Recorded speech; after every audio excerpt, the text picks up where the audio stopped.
Hello everyone, আসসালামু আলাইকুম। কেমন আছেন আপনারা সবাই? আলহামদুলিল্লাহ, আমি তো এই ঠান্ডায় ভাই অনেক ভালো আছি, পুরোই জমে যাচ্ছি।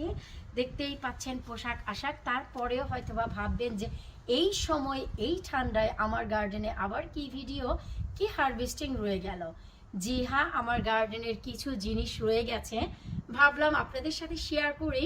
আপনারা সবাই জানেন এই যে আমার দুটি পট, একটি পটে ধুন্দুলের গাছ ছিল যা কিনা অতিরিক্ত বন্যায় এফেক্টেড হয়ে গিয়েছিল সামার টাইমে, তাই ধুন্দুলের গাছ টেনে তুলে ফেলেছিলাম, যার ভিডিও শেয়ার করেছি। এরপর ধনিয়া পাতা দিয়েছিলাম। আর এই যে পট, এই পটটি কিন্তু ওই পেছনে স্ল্যাবের উপর ছিল, এখানে ছিল আলু। তো আমি সামার ভরে অনেক আলু খেয়েছি, এখন অবশিষ্ট যে আলুগুলো আমি এখান থেকে তুলে নেব। না হয়তো দেখা গেল যে এই যে উইন্টার, এই উইন্টারে আবারও নতুন করে এখান থেকে গাছ হয়ে যাবে। সো আমি এই পটটি এমটি করতে চাচ্ছি, কারণ এই দুটি পটে আমি আগামী সামারে 2024-এর জন্য সিম গাছ করব।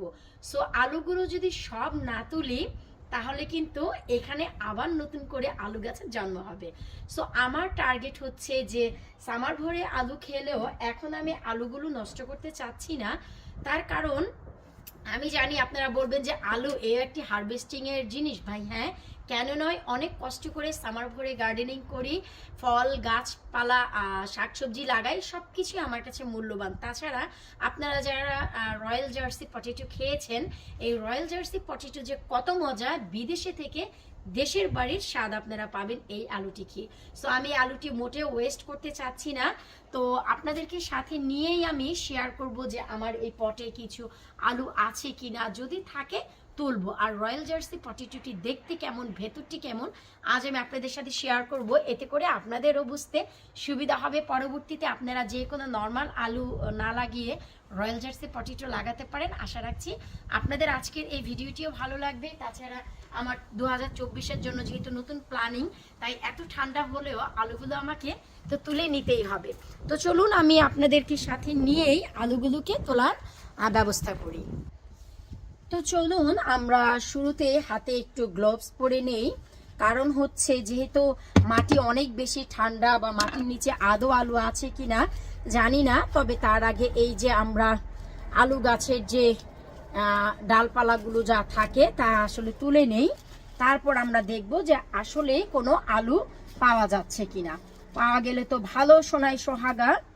আর না হয় মাটিটি আমি কুড়িয়ে রাখবো, কারণ এখানে এখন থেকে ধীরে ধীরে কম্পোস্ট তৈরি করতে হবে। আপনারা সবাই জানেন যে প্রায় এই যে দেখুন আবারও নতুন করে এই যে আলু গাছ জন্ম হচ্ছিল, দেখেছেন? আমি বললাম না, এই যে দেখুন।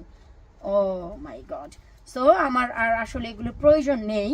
সো এখন হচ্ছে আমরা কি করব, ছোট একটি এই যে এই জিনিসগুলো আছে মাটি একটু, ও ওয়াও, ও ওয়াও, এই যে দেখুন, ও মাই গশ, ওয়াও, শুকুর আলহামদুলিল্লাহ, শুকুর আলহামদুলিল্লাহ, শুকুর আলহামদুলিল্লাহ। এই যে দেখুন, আপনারা পট ভরেই আলু দেখতে পাবেন। তো এক কাজ করি, আমরা আলুগুলোকে কালেক্ট করা শুরু করি, কি বলেন? ওয়াও, এই যে দেখুন কি চমৎকার চমৎকার আলু রে ভাই। তো এই আলুগুলি আপনারাই বলেন, এগুলো কি ইচ্ছে হয় ফেলে দিতে? এত চমৎকার আলু, ট্রাস্ট মি, এই দেশে বসে একেবারে দেশের আলুর ফিল পাবেন এই আলুগুলো খেলে। ভেতরটি কাটলে একেবারেই ইয়েলো কালারের হয়। এখানে আমি দুই ধরনের পটেটো লাগিয়েছিলাম, যারা আমার চ্যানেলে রেগুলার ভিডিও দেখেন তারা কিন্তু সবাই জানেন। সো এই যে দেখুন, আমি সবগুলো আলু এখন এই যে দেখুন কালেক্ট করব একটি একটি করে। ওয়াও, শুকর আলহামদুলিল্লাহ, অনেক আলু পেয়েছি। ছোট যে আলুগুলো, এগুলো দিয়ে আমি তেহেরি খাবো, কারণ ছোট আলু দিয়ে তেহেরি রিয়েলি টেস্ট হয়। আপনারা কখনো খেয়েছেন কিনা জানি না, আমি তো ভাই খেয়েছি। এই যে দেখুন, তো ভিডিওটা যেন বড় না হয় তাই আসলে আমি আলুগুলো আগে কালেক্ট করি, কি বলুন আপনারা?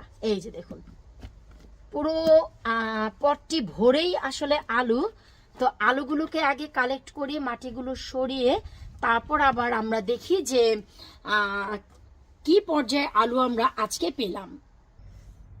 শুকর আলহামদুলিল্লাহ, এই হচ্ছে দুটি বাস্কেটে আমি আলু তুলেছি, আপনাদের দেখাচ্ছি। এই যে আলুর টেক্সচার, আমি এই আলুগুলোকে কেটেও আপনাদের দেখাবো যে ভিতরের টেক্সচারটি কেমন। বেসিক্যালি আমরা যারা ইউকেতে আলু কিনি, আলু কিন্তু রান্না করার পরপরই গলে যায়, ভর্তা করলেও মনে হয় বালি বালির মতন গলে গেছে, মোটেও ভালো লাগে না। সো আমাদের বাংলাদেশের যে আলুগুলো, তার ভিতরের যে টেক্সচার খুব শক্ত হয় এবং ইউলিশ হয়, আর এই দেশের আলুর ভিতরের টেক্সচারটি হয় সাদা রঙের। তো এখন আমি যে কাজটি করব, এই যে আমার হোস পাইপটি আছে, এই হোস পাইপটি দিয়ে এখন আমি একটু ওয়াশ করে নিব যেন অতিরিক্ত মাটিটি চলে যায়। তো চলুন যে এখন আমরা একটু ওয়াটার ওয়াশ দিয়ে আলুগুলোকে ধুয়ে নিই, আর ধুতে ধুতে আপনারা নিজেরাই এই চেহারাটি দেখতে পাবেন। আমি একটু কাছ থেকে ক্যামেরাটি নিয়ে যাচ্ছি, এতে করে আপনাদের বুঝতেও সুবিধা হবে যে এগুলো কোন জাতের আলু। এই যে দেখুন, কারণ এই মাটিসহ ভেতরে নেয়ার কোনো মানে হয় না, মানে যতটুকু সম্ভব মাটি আর কি ধুয়ে তারপরে নিলেন, এই আর কি। তো গত বছর আমি এই আলুগুলো যাদের যাদের দিয়েছি সবাই খেয়ে ভীষণ ভীষণ ভালো রিভিউ দিয়েছে। এই যে দেখুন, খুবই চমৎকার। বিশেষ করে আমাদের যে সৌরভ ভাইয়া, আপনারা আমার চ্যানেলে যারা রেগুলার ব্লগ দেখেন তারা জানেন যে সৌরভ ভাইয়া, মিম, ওরা আসে আমাদের বাসায় বিভিন্ন পার্টিতে। তো গত বছর আমি সৌরভ ভাইয়াকে এখান থেকে হালকা কিছু আলু দিয়েছিলাম আমার গার্ডেন থেকে তোলার পর, সর্বশেষ আলু। সে খেয়ে সে নিজেও ভীষণ পছন্দ করেছিল যে না ভাবি, এগুলো খুবই ভালো আলু। তো এই যে দেখুন কি চমৎকার আলু, আমি একেবারে ধোয়ার পর কিন্তু মাটিও চলে গিয়েছে এবং সম্পূর্ণ ফ্রেশও কিন্তু হয়ে গিয়েছে। এই তো ভাই, আলুগুলো ওয়াশ করে নেওয়ার পর দেখতেই পাচ্ছেন কত অসাধারণ লাগছে। তো এবার চলুন আমরা একটি নাইফ দিয়ে আলু কেটে দেখি যে এর ভেতরের টেক্সচারটি কেমন। আমি যখনই বলি যে royal jersey potato, it's really nice texture, খুবই ভালো হয়। তো আসুন আমরা একটু কেটে দেখি যে কি অবস্থা। আসলে একটু রোদ উঠেছে, আমি জানি না যে আপনারা ক্লিয়ার দেখতে পাচ্ছেন কি না, তারপরেও আমি ট্রাই করছি যে একটি নাইফ দিয়ে কেটে দেখানোর জন্য। ওয়াও, নিজেরাই দেখুন কতটা শক্ত এই আলুটি। বেসিক্যালি কিন্তু আলু প্রেস করলেই কেটে যায়। এই যে আমি যেমন কথা দিয়েছি ঠিক তেমনটি আপনারা দেখতে পাচ্ছেন কি না আপনারা নিজেরাই বলুন। আলুর ভেতরটি একেবারেই হলুদ বর্ণের, এই যে দেখুন একেবারেই হলুদ বর্ণের, বেসিক্যালি সাদা বর্ণের হয়। এটি হচ্ছে আমাদের বাংলাদেশের যে আলু, ঠিক সেই কালারটি, একেবারেই শক্ত যে আলু, সেই শক্ত আলু। তো আশা রাখবো এই ছোট্ট ভিডিওটি আপনাদের আজকে ভালো লেগেছে। কেমন লাগলো কমেন্ট করতে কিন্তু একেবারেই ভুলবেন না। দেখছেন তো এই দেশের ওয়েদারের ভাই কি ভরসা, কনকনা ঠান্ডা বাতাসে আমি আলু তোলার জন্য বাহিরে এসেছি, আর এই যে মাত্র 1 সেকেন্ডের জন্য একটু রৌদ্র হাসি দিয়েছে, এখনই আবার চলে যাবে। তো যাই হোক, আশা রাখছি আজকের এই ভিডিওটি আপনাদের ভালো লেগেছে। আমি যে পট থেকে আলু তুলেছি সেই পটটি আমি আগামী বছর সিম লাগানোর জন্য প্রস্তুত করব, তার প্রতিটি ভিডিও আপনাদের সাথে শেয়ার করব। সিম গাছের জন্য আমি কিন্তু বেসিক্যালি আলাদা আলাদা খাদ্য দিয়ে সিমের পটটি রেডি করি, সিমের যে বেড সেটি রেডি করি, সিম গাছের বেডটি। তো তাও আপনাদের সাথে শেয়ার করবো। Keep watching my channel, love you all guys, আল্লাহ হাফেজ।